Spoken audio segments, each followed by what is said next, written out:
Hello, Facebook family. It is me, Jarima, and we are about to start our segment of the front row with the amazing David Taylor, who is an author who is making a great impact in our community. So I am super excited because, as you know, each month we interview authors and writers who are making an impact in the literary world. I wanted to first just do a tune in, just like update as to what the front row is, and then he should be joining the conversation in the video soon. And so we have been able to, as an organization, interview over, I would say, 7 or 8 authors this year. So I'm super excited about that. The front row, just so you can know, is a segment in which we do at Burst Into Books so that you as family members, you as up-and-coming artists, you as up-and-coming authors are able to learn and meet people who are in the field. And then you can also just see like, hey, this is what I want to do as a profession. Let's learn about how someone who's doing it currently was able to get their start, motivational words that they have to share, and also just hearing about their process in publishing their books. And so today we have David Taylor, who will be our guest for today. Just to give you a little background about how the front row works, you are able to ask questions, post comments, and be able to join the conversation at any time. As I can see, he is on here, so I'm super excited about that. I'm about to add you in really quick, David. For those who are tuning in as we're talking, just in the bottom, if you ask a question, I will make sure to pose it to him. If you have a comment, I will make sure to state it. However, we do it on Facebook Live so that you can always come back later and watch the video. And if you have any questions or comments after this video is over, we will come back and answer them. So again, I'm about to add David in, and we can go ahead and get our conversation started.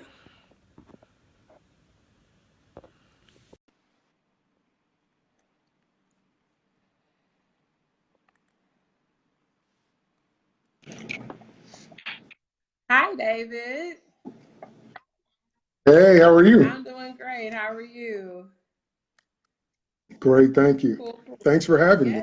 Yes, definitely. So I'm gonna give people a couple of minutes to come in, but I was just doing an intro as far as like how this goes. And so if you share it on your page and if people chime in, they definitely can ask questions and be a part of the conversation. I have a list of questions I already have generated, but then if new ones come in through the feed, I will make sure that I ask those. So we will definitely be getting started very shortly. I see a couple of people coming in, and then we will go from there. How's your Saturday so far? Going pretty good. It's been a long 4.5 months, but has it? but it's going good. And yeah, I mean, I've been looking forward to this ever since we talked, because once I found out about your program and what it was about, it was just, I mean, I was just so excited because it's just such a good fit, and it's something that I believe in personally too, because I'm a parent too. Yeah. And so just when I saw the focus that you had about being sure that we have children of color in particular that are literate and well-read and exposed type of thinking, to be sure that, you know, reading, I was just super excited. I was like, this is great. This is a great fit. Yay. So cool. We could definitely go ahead and get started. I've shared it on my different pages. So as people chime in, we'll add them on. But my first question I always start with is just like, what is your background? Okay. Tell us about yourself. Where are you from? Just kind of like general background about who you are. Okay. Well, I was born and raised in Evanston, Illinois, right where Northwestern is. Okay. I come from a family of entrepreneurs and musicians and teachers. Okay. So just about everybody in my father's family owns their own business, or we have some type of artistic craft, or we teach, or all three. Okay. So I grew up working with my dad since I was about 12, watching him run his businesses in Evanston. And as I've gone through my life, my job title would be I'm a creative professional. Okay. So what that means is that I write books, I write plays, I write music, I write teaching curriculum. And so that's the best way to describe me. Oh, wow. Wow, cool. So what, so even going on along with that, like what led you to want to pursue that? Like what got you into writing? Like, so you write in different arenas. So what kind of led you into all those different types and styles of writing? I know you speak about your background. Well, I've been doing Yeah. I've been doing it since I was a child. Okay. It's just that when I was a child, when I looked into my future, I didn't think that I would be doing it for a living Mm-hmm. or that I could, but I always wanted to. So I just didn't really have a linear path to go straight to it. I always had like other things going on in my life. And, but I've been writing since like I was 6 or 7 years old. And so, yeah, so, I was writing poems, I was writing songs, Wow. I was writing little short stories. Oh, and also I drew comic books. Okay. That was the first thing I made around the age of 6, and I still have them actually. Oh, wow. I still have some of my first original comics that I drew, and I would just come home every day after school and draw till I went to bed. So I've been in it since I was a kid. I also made little studio productions by taping things off of the TV show and mixing like a little adventure based on my sound clips. Gotcha. So I did that before we had any kind of real technology. I did that with the old press recorder where you had the red button and the black. Yeah. So I've been producing on some level since I was a very little boy. And just as I became an adult, I kind of eased into it. I didn't jump into it because I always had like other stuff I was doing and then my creative stuff. And so I kind of had to get to a point in my life where I could pull all my creative stuff kind of back into my center focus. Got you. And what, so just even with the music and the comics and all that, like what inspires you? Are there particular, so as I've interviewed different people, they're very sold on a type of style of writing, or, they're very passionate about maybe a particular topic. Like what inspires the different books and writings and things that you come up with? Or is it more so like what's going on at that time period that inspires you? Or are you really dedicated to a certain type of writing?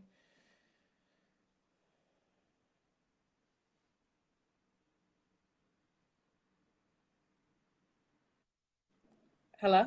Yeah, I got you back. Okay, yeah. Are you still there? Yeah, I'm still here. Can you see me or just hear me? I can do both. I can see and hear you. Okay, okay, there we go.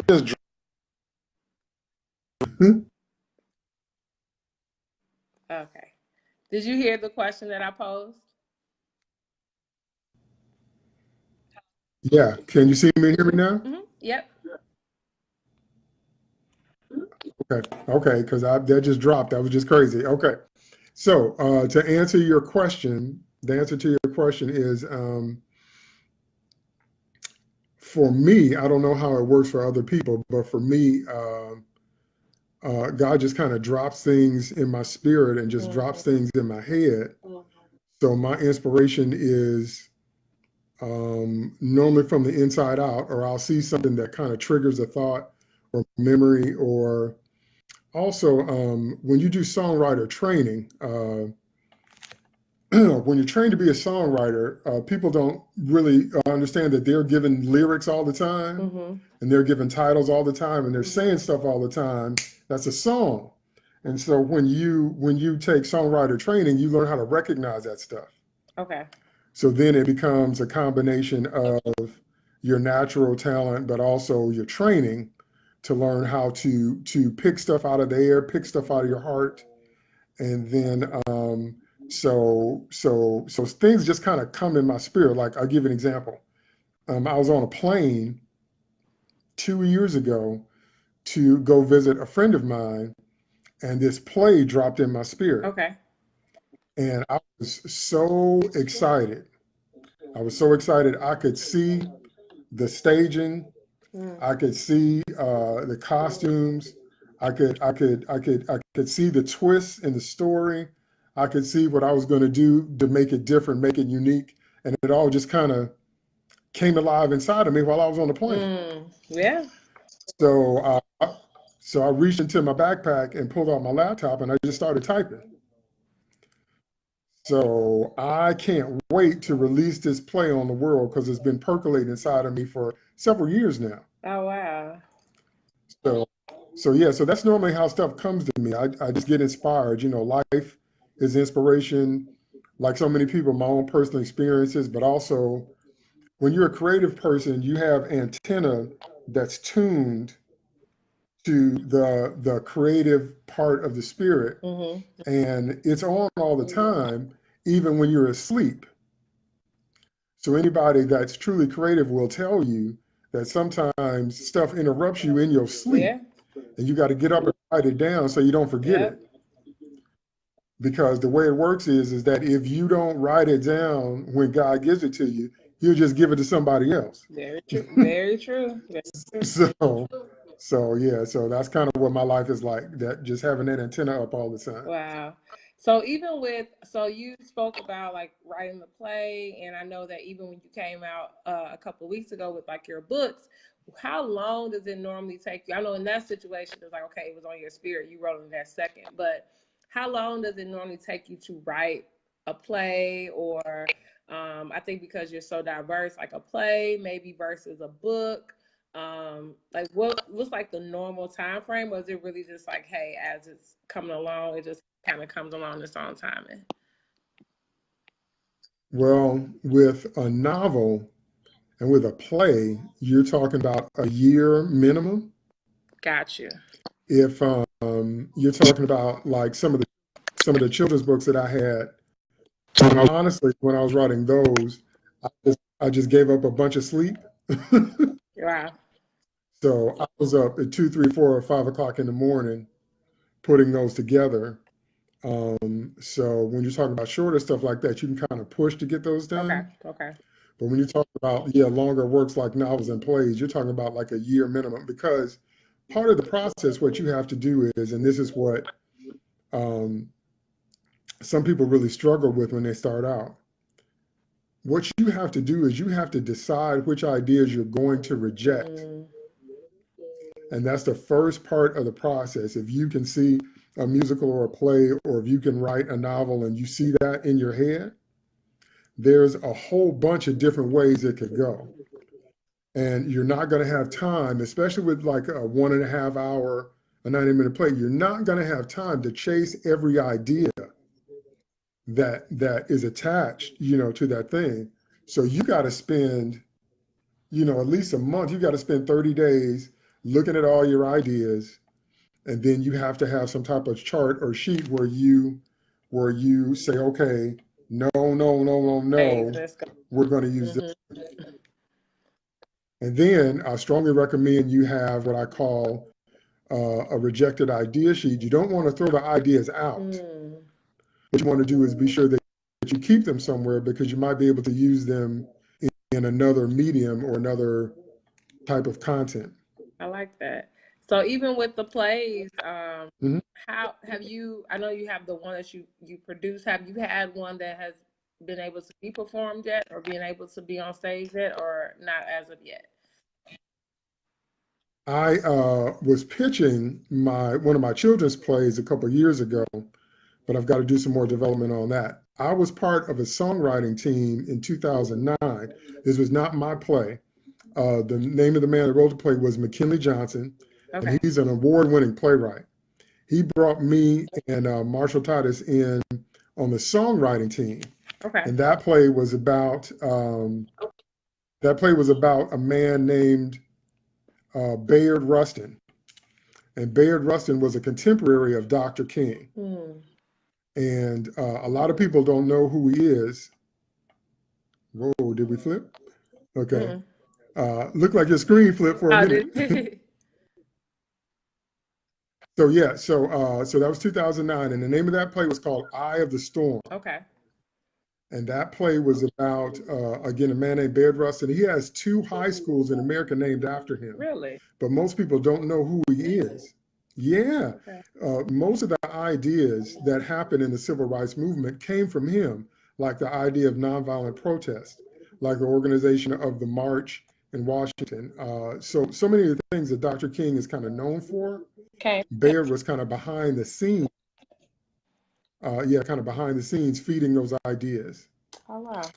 And so, right. And so I was part of, so that was 2009. And that was the last one I was a part of officially. And like I said, I've been pitching my other ones, but I've got to do some more work to get those going. Children's plays are a little bit different than major productions because children's plays sometimes kind of run for a few weekends and then they're kind of out. So I've been working on a couple of those smaller productions, and then I've got a couple of big ones, and I'm feel like I've been writing forever, but they're coming along. Got you. And then with some of your writings, because I know you brought them even when you came to our literacy day of just like your different books. Like how long? We could talk about one in particular. So the Diary of a Smart Black Kid. How long did it actually take you to Uh-huh. write that book? And then we'll talk a little bit about the publishing of that. So like how long? And then what inspired it? I know you shared it with a couple of the families there. What led you to write that book? But how long did it take you? What inspired it? And then we can talk about, like I said, the publishing part. Okay, that book took me about a year Okay. to write. And the reason it took me that long to write was because, like I just told you, I had to decide what I did and did not want in it. And like some stuff I was going to save for like a later date. And then when I got to the process with my editor, I really had to tighten the narrative because my first couple of drafts were just a little too all over the place. Gotcha. So my editor showed me how to tighten the narrative and make it a more coherent story and make it an easier read because you can't be objective about your work. That's why I tell authors at all levels that you really need a professional editor because a lot of people put stuff out without professional editing. But you really need a professional editor. You need another set of eyes on your work to give you honest and objective feedback because they'll see things that you don't see. And they'll think of things that you didn't think of. Very true. So, and right. And so, but in terms of what inspired me to write it, several different things. One of the main things that inspired me to write it is because there aren't any books for adolescent Black boys. And when I was still working in public school, I had an experience where I worked with a young man, and they told me he was some form of learning disabled or just wasn't able to keep up with his class. After working with him for about 3 days, I found out that there was nothing wrong with him. So he started turning in his work, and his work started coming in just fine. And I asked him, I was like, well, why are they telling you, why are they saying these things about you? And he said, very clear to me, he said, Mr. Taylor, look at my teacher. Does she look like me? Do you think she understands me? Do you think she understands my life? But he said, you look like me. You're a Black man. You get me, so I'll work for you. Those were his words to me. Yeah. So I mean, you know, that's powerful. So the idea of seeing someone that you can relate to and someone that understands you and someone that you feel like understands your flow of life can affect learning. Yep. So I said, I need to put some books out there where, you know, I mean, the books are for everybody, don't get me wrong, they're universal, but also where people of color can see themselves as protagonists and can see some things of life that, you know, some things are generally true, and then some things that we relate to specifically. Like in the first chapter, my character is almost arrested by a cop and told to get on the ground because the cop thinks he's stealing his own bike. So he's coming out of the bookstore and he's just unchaining his own bike. Next thing you know, he's got a gun in his face. And so, you know, that's very relatable to 2019. Yeah, it very much is. You know, and so, right. And so that particular book is about everything that comes along with going into 6th grade, everything about that stage of life, you know, family stuff, going through puberty, you know, dealing with relationships. But then also specifically, what would you do if you were a smart Black kid? Like when you go to the cafeteria, do you sit with the smart kids? Do you sit with the nerdy kids, the geeky kids? Do you sit with the Black kids? Is there a difference? Yeah. You know, do you have to make a choice? You know, will you be ostracized by other groups if you pick a particular group? Yeah. I mean, there's just, you know, so much going on in your head, and you're 12 years old. You know, you're 12 years old, and you got to decide how black am I? Yep. How smart am I? Uh, you know, you're really struggling with identity, and if your parents don't do their job and really root you and ground you in yourself, and sometimes even if they do, Yep. you have to make sometimes those very uncomfortable choices. So I just wanted to write a book that spoke to all of that Mm. because it's not, you know, it's not some type of idyllic, idealistic, over romanticized kind of thing. Is very much of, you know, this is real life. This is really what you're thinking at that age. This is really what you're feeling. And so, you know, it's very visceral. Yeah. It's very funny, but it's very true to life. Yeah, you really hit on. I taught middle school for 5 years, and I think that the interesting thing is like that's the period of time where parents are starting to realize, like when I would have report card pickup, that their daughters and sons are also starting to just really care a little bit more about what people think and what their friends think, and you just see those change of behaviors. And like you said, it's I think it's a very interesting time in a kid's life where things that at first really didn't matter or you weren't that aware of, now that you're older, it becomes more in your face. And so, like, even you said about the young man and having to pick, right? So, when they are like my son's age, I don't know what happened to David. Um, well, we're just going to continue talking, and as he comes back, we'll continue. But he hit on something that was super, super important, you all, that when we think about our kids and their development while they're in school, different stages of life are super important. Being a middle school teacher for those 4 or 5 years, I was able to see kids who were in the younger grades, and when certain things really didn't matter, as far as like playing with friends, right? So, you know, you got your friends you want to play at recess with, but for the most part, everybody's your friend in kindergarten. Everyone's your friend in first and second grade. But when you get to fifth, sixth, seventh, and eighth grade, friends matter, right? What people think about me matter. Do I have on the cool things? Do I have on, did I talk too much in class? Am I too smart? All those things really, really matter. And so I think it's super important that we, as parents and as educators, we are aware of not only the academic growth that our kids are going through during that time, but also the social emotional things that they're dealing with, and that we can't ignore them as if they don't matter, right? When we think about our young boys, this is like a plug for our conference we're doing next month. The reason we're doing the conference, Changing the Narrative Journey to Manhood, is because there are certain lessons and things that our young boys struggle with and they have to be aware of at different stages of life. And if they don't have someone to talk to about that, or if there's not a safe space and where you can share some of your occurrences that have happened to you, you are in fear of just kind of going along with the crowd or feeling like, man, maybe it's just me. And so to have a book entitled The Diary of a Smart Black Kid, that's a deep title, you all. A smart black kid. Not only are you smart, which can have its own stigmas, right? Like it's being a nerd, cool or not. And I tell people all day long, I'm a nerd till the day I die. I'm gonna stay in school, and I love learning, and I think it's just a badge of honor. However, I do understand the stigma that comes along with that, especially as a black boy.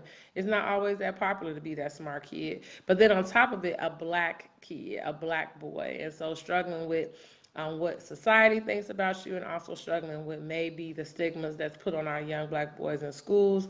I'm super appreciative of David and just him going after a writing that is addressing those issues. And so I think it's just super, super important that we are creating these safe spaces for our young men and we're creating these safe spaces in our schools because adolescents, preteens, all those things are very, very, very, very important stages of life. And so I'm just kind of talking until I see David gets back on. I'm not for sure what happened to our connection. However, he did hit on a very big point that sometimes when we are working with our kids and we're trying to figure out what is the issue, it may not be anything academically, right? He spoke of a young boy who was struggling in his classroom and how the issue was that he wasn't doing his work, he wasn't performing, and the young man was very upfront and saying, hey, I'm not performing because my teacher doesn't look like me. I don't believe they understand what I feel and understand what I'm going through. And because David was able to connect with him, he was able to get back on the straight and narrow and was able to perform in class. So I think that that's a very important point that he brought in as he's coming back in, that the books we put in front of our kids matter, the conversations we're having with our kids matter, all those things matter. So welcome back. I don't know what's going on with this crazy phone, but Yeah, okay. but I was just hitting on the point that you hit, which I think is so important. What I'm, as an educator and even like doing my organization, we can always kind of label like why kids don't want to read or why kids aren't performing. But there's so many different factors that we have to consider. We have to consider the age they're going through because they have a lot of peer pressure and social emotional things that are impacting maybe why they're not performing in school. Sometimes it is a skill deficit, right? There's things that they don't quite understand, but representation matters, right? We've had kids That's in our right. book club that parents are like, man, they never love to read like this, but because we're giving them literature and books and people that they can connect with, and even it may not necessarily be like their story, but the fact that the characters are people of color and the people that they're meeting are Right. people of color, that just heightens their interest in wanting to read it more. And so I think it's important as educators and as parents, we understand that representation does matter. We don't live in a world that's all Black and all white and all these different races. However, to kind of build that self-esteem and that character and getting them involved and wanting to be excellent in these different areas, it actually does matter what they see and what they're reading. And just being able, like you said, to Well, that's one thing. have that connection. Connection is huge. Being able to feel like you're in a safe space and you're learning about something that really matters to you. So, Well, that's what I saw when I was at your Family Literacy Day. I saw excellence being acknowledged and rewarded. yeah. And you have to get that in their heads before they get into junior high school. Because junior high school is where you put your mask on. Yeah. If you're going to put a mask on, you put it on in junior high school. Very true. Very, very true. So, and so, um, and then once you do that, you begin to contort yourself based on a false image. Yep.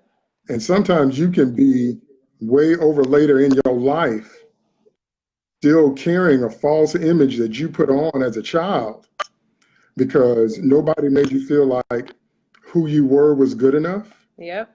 So true. Or that you had what it took and all that. And everybody struggles with that on some level. Again, your parents have to do their job and root you and ground you in yourself.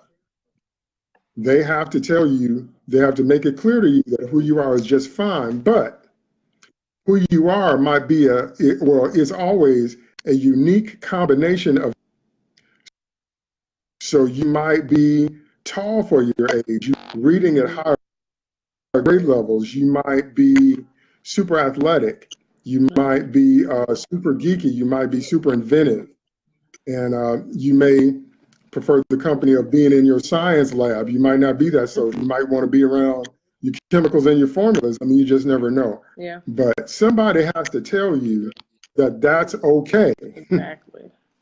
You don't have to not be yourself to get along. And that's the struggle right about that age. So that's another reason I really, really wanted to write the book, because I wanted to let people know when they're making that turn into junior high school, whatever it is, that you're into, like, you may have Olympic aspirations and people might laugh at you, but if you've got that kind of talent, you have to take that seriously. Exactly. Because, if you're going to try for an Olympic medal, that's pretty much all or nothing. You know what I mean? Like, you can't really do anything else with your life but go out for the Olympics, and especially depending on your sport. Exactly. So whatever that dream is in your heart, you need the adults around you to take that seriously, because there's going to be somebody that makes a point to mock you. They're going to mock you because of your dream. Maybe you want to go to LA, maybe you want to go to Hollywood, maybe you want to start a business. Maybe you have a new inventive idea. Maybe you're looking at the world in a way that hasn't been seen yet. Somebody's going to make it their business to mock you and make you feel bad about being yourself. Yep. So I wanted to write a book to let everybody know that whatever combination of elements you are, be that person. Yep. It's okay. Be that person. That's who you're supposed to be. So that's what that book is about. Great. I love it. With publishing, we can kind of go to there. Like, so when you're thinking about publishing, did you think about like, hey, I want to self-publish, or I want to be like through an actual publishing company? Like, did it matter to you which route you went? And if so, why?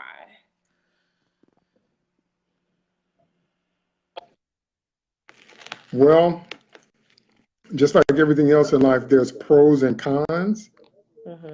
And so the pros to self-publishing is that you have control over everything, and also that you can choose your release date. And also you get obviously the lion's share of the sales or the royalties if you self-publish. But the cons to self-publishing is you don't have the marketing or the distribution outreach. You don't have the marketing momentum, or you probably don't have the budget to do a really widespread release, because to do a really widespread release for all major media platforms, starts at like $1 million. Yeah. So if you go traditional publishing, you have to pitch your book to them, and you have to pitch until you find a company that wants to take your book on, and then they're going to tell you to rewrite it. And they're going to tell you to rewrite it until they like it. So it might end up taking some of the teeth and some of the identity out of the script that you wrote. Exactly. And it's not going to get on the market until at least a year from when they accept it. So if you get a publishing deal in June of 2019, it will be June of 2020 minimum before the world sees that book. Gotcha. And so, and then also you get the smallest amount of money from that. Gotcha. So that led you to be like, whatever. You just want to have more control of like the story, the narrative, and it's also the way that it's put out there. Right. I mean, because I did the cover. I mean, I had a couple of artists I work with, and then I had some art that I did. But I designed the cover, and then I wanted to release the book in February to coincide with Black History Month. And so when you self-publish, you have control over all that stuff. Gotcha. So, I didn't want it to come out just randomly. I definitely wanted it to be a Black History Month release. Okay. And I had a very specific idea in mind for what I wanted for the cover. So when you self-publish, you get to control all that. If I went through the traditional publishing route, if they didn't like my cover, then it would just be another cover. Exactly. And if they didn't like my content, then I'll have to rewrite and rewrite and rewrite till they like it. And then it'll be a year. And then there's also no guarantee of how much of a marketing push you get. True. So I might, I would be in more brick and mortar stores, but I might get like a 30-day promo, and then that's it. Gotcha. Okay, that makes a lot of sense. There's pros and cons, yeah. Yeah, definitely pros and cons. Because I've interviewed authors who are either traditionally, like they went through like the publishing company and all of that, and so they've definitely shared their stories. But I think, like you said, it's really about the reason I asked that question, because I think there are people who want to be published, and they want to have that books out there, and it's just really about like what is the audience you're trying to hit, right? And then just even like you said, controlling how soon you're trying to get that story out there, right? So just knowing those things will help people be able to say, okay, this is the way I think I want to go, or this is the way I think I need to go with my writing. And so that's something to consider. One of my favorite questions that I love to ask is, who inspires you? Like when you're writing, I know that life and things, like you even said, that God placed things within your spirit to write, but who are like writers or artists or people that as you were coming up were like, man, this is what got me into loving to read in the first place, right? Or these are artists or playwrights that, you know, that I've really admired their work and what they do. So who would you say are some of those staple people who have inspired you as a writer? Okay, first and foremost, besides the Lord, first and foremost, if you're talking about people, that answer is always my dad. My dad is the one that got me into reading at 4 years old. So there's three things I grew up reading. I grew up reading the newspaper, the Bible, and comic books. Gotcha. And my father introduced me to all that. And then one day I read the newspaper in front of him, and he looked at me and said, "That's the level I expect from you from now on." And I was like, okay, no pressure or anything. But anyway, right. so it was really my dad. And it's always my dad, because my dad was the hardest working man I knew. I watched my father work 12 hours a day, 6 days a week. And then he had a stroke, and he kept up that work schedule. Wow.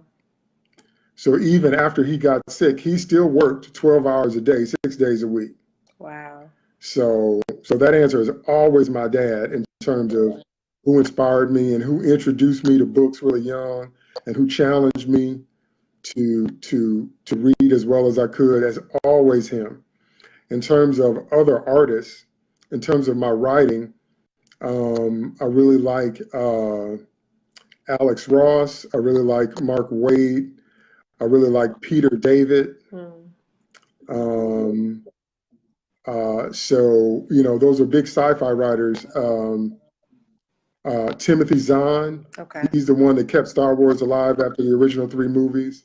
So a lot of the big sci-fi writers, I just love their stuff. I love the way they tell a story. The late, great Ursula K. Le Guin, she was phenomenal. She had like her own flavor for everything. And she didn't let anybody tell her she couldn't be a successful sci-fi writer, even though her stuff was so unique. So it's really those names, you know, those bigger sci-fi names, and reading their books for so many years. And I'm like, you know, I can really do this. I can really get out there and tell my stories. So really cool. And I would say, just even as we talk about people who inspired you, the next question I love to ask is, what would be a piece of advice you would give to those who are up and coming writers and authors, and just what would be like maybe a lesson you've learned, or just maybe just a piece of advice you would love for them to consider as they're pursuing their own careers?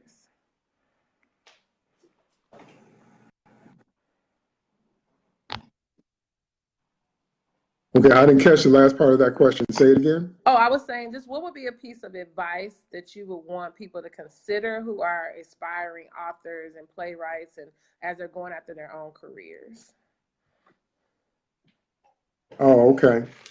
What I would say is, you can't escape the work. There's not a shortcut. Gotcha. You know, wherever level you think your writing is, you have to write and write and write till you get better.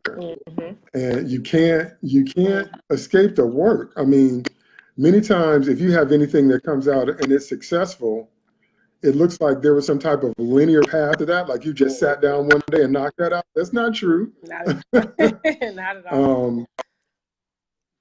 Writing a book is like having a baby.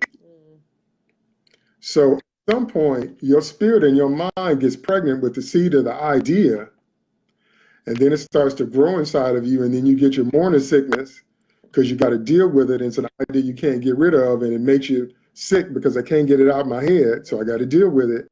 And then it starts to grow, and then it grows until it's so large inside of me, it's uncomfortable, and I can't sleep anymore. And then there comes a time where it's developed and developed and developed, and now I got to push it out. Right. And when I push it out, I'm going to have to give up some sleep. I'm going to be uncomfortable. I'm going to be screaming in frustration. Sometimes it's just like having a baby. And then when the baby comes out, that's when the work begins. You thought the work was just getting the baby out here. Not at But all. once the baby comes out, you got to wipe the baby off, and the baby's all purple and got all kind of slime on their head and shaped all funny. And you got to take the mucus out the nose, and you got a lot of polishing to do to get the baby ready for pictures and presentation. And you got to slap the baby a few times so you breathe and you learn how to live outside. Your mom is just like that, because when you first put your plan, there's going to be a lot of stuff on there that you know you needed to clean up. Go back and clean it up. And when you first get your manuscript to your editor, there's going to be a lot of stuff on there that you got to clean up that you didn't know. And so it's just like having a baby. So whenever somebody compliments you, and you know, whenever somebody compliments you and said, "Oh, you have a wonderful child," "Oh, your kids look so good," "Oh, I like," "Oh, your son," whatever, you know how many hours went into making that happen. Yeah. That didn't just happen. You're trying to go to church on Sunday, or if you got little kids and you're trying to take them to church on Sunday, you up at 4 o'clock in the morning, because everybody got to eat and everybody got to get cleaned up and everybody clothes, and then we get some snacks and try not to get dirty when we get in the car, and then blah blah, and don't fight with your brother, don't hit your sister in the face, blah blah blah blah blah. It's just like that. Wow, that's actually. So I would tell anybody trying to write a book, don't expect it to be any different than having a child. It's just like having a child. Yeah, I think that's the best, like something even I'm personally learning. I think just being able to understand that things take time, right? And also with it taking time, if you want it to be of quality, like you said, you don't want it to be premature, right? You don't want to just like put it out there and just it is what it is. Right. It's really going to take some thought and some intentional things that you do to make sure that it's ready. So that's really great advice. What would you say, as we're getting to the end, what's next for you? Like, what do you aspire to be kind of like the next part of your creative writing? I know you have the play that you said you want us to definitely get out, like some of the immediate next things that you really want to do. Immediate next things I'm working on my comic books.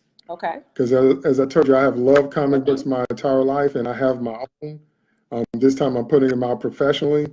And so I'm working on getting that together. That's a huge endeavor too. Yeah.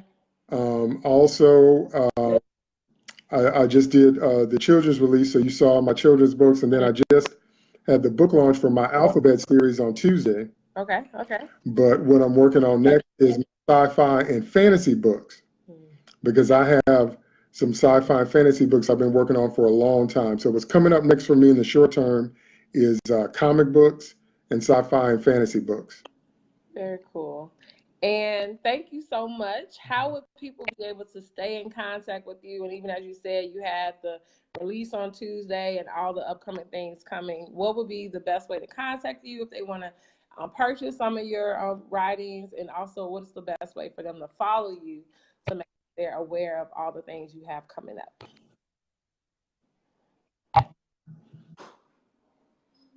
Best thing to do is go to my website, davidtaylor2.net, David Taylor, then the number 2.net. Okay. And everything you say is on my website, all of my social media. And then I have a sign-up form so you can get on different email lists. Okay. So like I have a general email list for people that want to know everything I'm doing, but I have specific lists. Like if you just want to know about my sci-fi books, or you just want to know about my children's books or whatever. So you can get on whatever list best suits your interest. And then I have all my social media on one page, all my Facebook pages, all my Twitter accounts, my Instagram account, my YouTube channels, because I have several. So going to my home website is the best place to find the specific connecting points you want. But again, I can't stress enough, get on an email list. Yeah. And the reason I say get on an email list is because I send discounts and coupons to my email people. I always alert my email people first when something new is coming out. So they'll be the first to know, and they can get, a price break. And then I always give a freebie launch, or any kind of launch live, I always give away free stuff. Okay. So people on my email list know all that up front. And I just sent out 25 audiobook codes to where you could download some free audiobooks to my email list. So that's the thing to do. Very cool. Very cool. Well, thank you, David, for taking the time out for this interview. And despite the technical glitches, we were able to get through it. And again, I thank you so much for what you're doing and how you're doing it and just the way you are. Really, I think that I always pushing for individuals to be able to, like myself, the reason Well, that thank you so much for having me. I really appreciate being on here, and I'm so glad I met you, and I'm so excited about your program, and I'm sure we're going to do many more things together because I just love everything you're doing with Burst into Books. Thank you so much. And I love what you're doing as well with your writing. So we will definitely be in touch. I will be sharing this video. Share this video if you're watching so that more and more people can learn about David and the work he's doing. And have a wonderful rest of the day.